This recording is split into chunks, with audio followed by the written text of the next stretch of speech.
महापुरुषों का जीवन सरल व सादगीपूर्ण होता है। उनका एक ही लक्ष्य होता है, परमात्मा की बंदगी करना और भगवान को प्राप्त करना।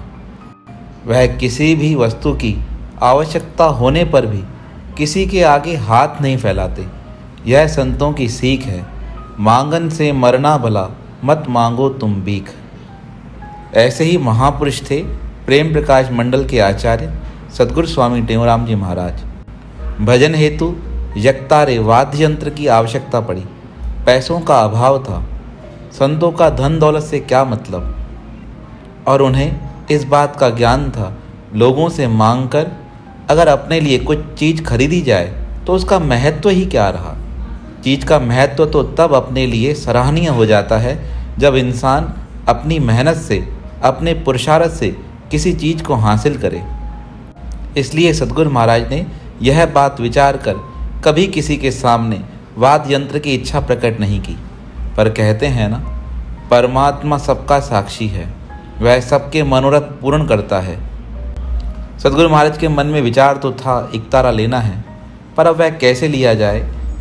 तो एक बार सद्गुरु महाराज कहीं यात्रा पर गए। यात्रा पर किसी आश्रम पे रुके।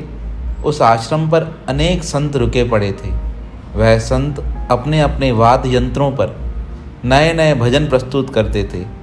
सद्गुरु महाराज जी उनको देखकर बड़े प्रसन्न होते।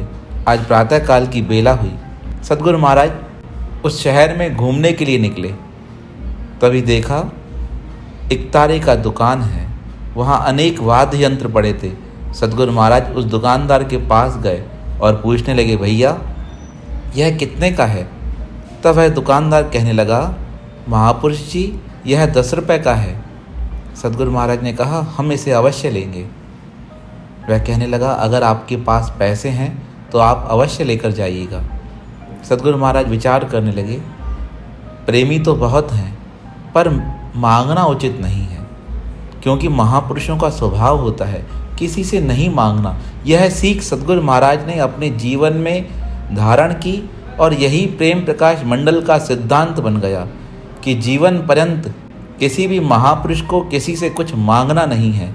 यह सिद्धांत सद्गुरु महाराज ने अपने जीवन में धारण किया और सबके लिए यह सिद्धांत बना दिया। जो महापुरुष स्वयं इस सिद्धांत के पक्के हों वह कैसे मांग सकते थे। स्वामी जी प्रातःकाल नगर भ्रमण पर निकले।